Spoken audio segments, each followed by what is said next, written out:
जय माता दी। आज हम एक दूसरे उपाय की बात करेंगे।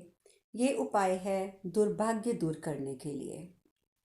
अब देखिए, दुर्भाग्य दुर्भाग्य हमारा आता क्यों है? आता तो बेसिकली हमारे अपने कर्मों से है।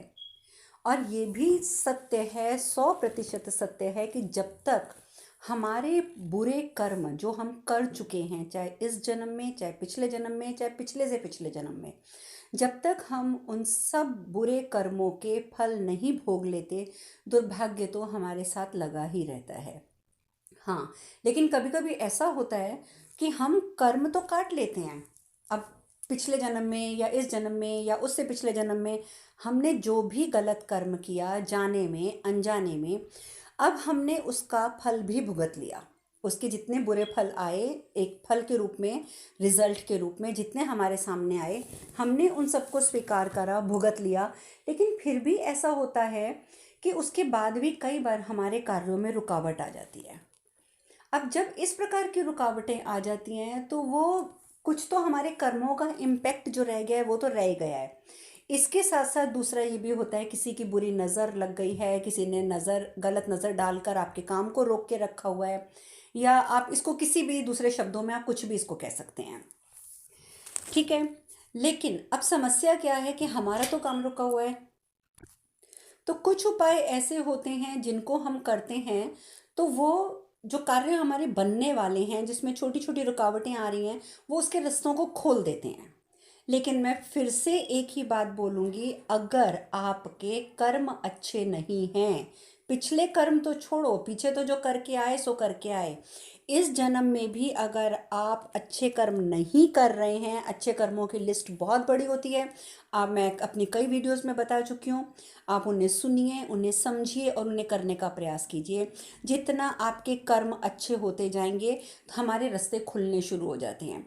जब एक रास्ता खुलना शुरू हो गया, ठीक है, जैसे मैं आपको उदाहरण के रूप में बताती हूँ। एक व्यक्ति है, वो एक थोड़ी ऊंची दीवार है, वो उस पर चढ़ने का प्रयास कर रहा है। ठीक है, उसे पता है कि वो ऊपर चढ़ सकता है, रास्ता खुला हुआ है, वो चढ़ सकता है, लेकिन उसको थोड़ा सा ना, कोई अगर पीछे से सहारा दे दे तो उसके लिए आसान हो जाता है, वो जल्दी से चढ़ जाता है उस छत के ऊपर या उस दीवार के ऊपर। सेम वही परिस्थिति इन टोटकों की होती है। क्या होता है कि जब हमारे कर्म अच्छे हैं, हमारा रास्ता भी खुल रहा है, लेकिन फिर भी हमें थोड़ी दिक्कतें आ रही हैं, तो पीछे से जैसे कोई पुश करता है, यानी कि कोई धक्का मारता है और आपको ऊपर चढ़ा देता है ना दीवार के, वही काम ये कर जाते हैं मंत्र जाप और ये टोटके। हम जैसे ही ये मंत्र जाप या टोटके करते हैं तो हमें एक पुश मिल जाता है, जिसको बोलते हैं ना पुश बैक मिलना, कि पीछे से एक धक्का मिल जाता है तो हमारा वो काम जल्दी सिरे चढ़ जाता है। ठीक है, तो ये एक तरीका होता है। लेकिन फिर मैं कह रही हूँ कि अगर आप टोटकों से कार्य सिद्धि चाहते हैं तो कर्मों पर अवश्य ध्यान दें। आप किसी को रुला कर आ रहे हैं, किसी को कष्ट देकर आ रहे हैं, आप जीव हत्याएं करके आ रहे हैं, और उसके बाद आप सोचेंगे कि आप टोटका करेंगे तो आपको सफलता मिल जाएगी। नो, नेवर, कभी नहीं मिलेगी। इसीलिए पुनः मैं कह रही हूँ, कर्मों पे ध्यान अवश्य दें। अब आप कर्म अच्छे कर रहे हैं, फिर भी आपको एक पुश बैक की ज़रूरत है, तो आपने अपने दुर्भाग्य को दूर करने के लिए क्या टोटका करना है, अब आप उसे ध्यान से सुन लीजिए। आप कॉपी पेन लेकर वो चीज़ें लिख लेंगे। आपने एक तो आटे का दिया बनाना है। आटा गूंद लीजिए थोड़ा टाइट सा और उसका एक दिया बना लीजिए। ठीक है, उस दिए के अंदर आप सरसों का तेल भरेंगे, जोत डालेंगे और उस दिए को आपने बाद में जलाना है, वो मैं आपको आगे बताती हूँ। आपने एक तो दिया बना लेना है। इसके साथ साथ आपको और क्या क्या सामग्री चाहिए वो देख लीजिए। एक तो हो गया आटे का दिया, एक चाहिए आपको नींबू, आपको सही चाहिए 7 लाल मिर्च जिसमें डंडी लगी हो, 7 लड्डू, आप चाहे बेसन के ले लीजिए चाहे आप बूंदी के ले लीजिए, 2 अगरबत्ती, 2 लौंग, 2 बड़ी इलायची और एक बड़का या केले का बड़ा पत्ता। ठीक है, ये सामग्री है जो आपको चाहिए। अब आपने करना क्या है, आपने दिया आप अभी नहीं जलाएंगे। ठीक है, आप तैयार करके दिया रख लेंगे, लेकिन दिया को भी जलाना नहीं है।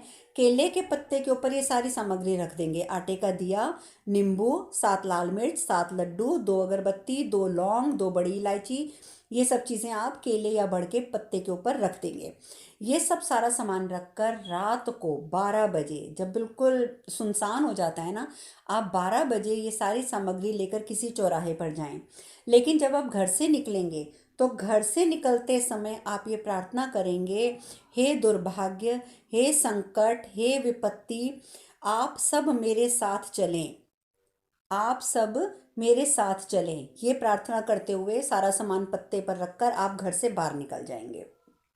और फिर आप प्रार्थना करेंगे कि ये जो जो चीज़ों को आपने बोल दिया है कि आप मेरे साथ चलें, एक बार पुनः आप निकलते समय यही प्रार्थना करेंगे। इसके बाद आप चौराहे पर पहुंच जाएंगे। चौराहे पर पहुंचकर आप वो जो पत्ता है उसको आप रख देंगे, ठीक है। और उस जो दिया आपने रखा हुआ था उस दिए को आप जला देंगे। जो दो आपने अगरबत्ती रखी थी वो दो अगरबत्ती भी जला देंगे, ठीक है। और बाकी सारे सामान जो है वो चौराहे पर उस पत्ते में पड़ा हुआ आप ऐसे ही छोड़ देंगे। और जब आपने दिया जला दिया, अगरबत्ती जला दी, सारा सामान पत्ते में पड़ा हुआ है, आपने पत्ता भी चौराहे पे छोड़ दिया, अब आप खड़े होंगे। खड़े होकर हाथ जोड़कर आप ये प्रार्थना करेंगे, मैं विदा हो रहा हूँ या मैं विदा हो रही हूँ। आप सब मेरे साथ ना आएं। जिन जिन को मैं अपने घर से लेकर आया हूँ वो सब चीज़ें मेरे साथ ना आएं। यहाँ चारों रास्ते खुले हैं, आप कहीं भी जाएं। इस प्रकार की प्रार्थना करते हुए आप मुड़ेंगे और अपने घर वापस आ जाएंगे। रास्ते में आप किसी से बात नहीं करेंगे, किसी की तरफ देखेंगे भी नहीं, सीधा आप अपने घर के अंदर आ जाएंगे। क्योंकि आपने जो अपने विपत्ति, संकट, दुर्भाग्य, जो जो चीज़ों को आप अपने घर से लेकर आए थे वो सब आपने चौराहे पर छोड़ दिए हैं। अब उन्हें पीछे पलट के नहीं देखना है, कोई आवाज़ लगाए तो भी पीछे मुड़कर नहीं देखना है, और आपने चुपचाप अपने घर चले जाना है, ठीक है। ये आपने करना है। जब ये कर लेते हैं तो देखिए इसका असर होने में कम से कम भी 40 दिन लगते हैं। आप 1.5-2 महीने तक देखो कि इस उपाय से आपको क्या फल मिल रहा है। ये बहुत कारगर उपाय है। श्रद्धा से करोगे, शुद्ध कर्मों को करते हुए करोगे तो 100% यानी कि 100% आप अपने दुर्भाग्य को दूर कर लोगे। तो आप इसे अपनाइए।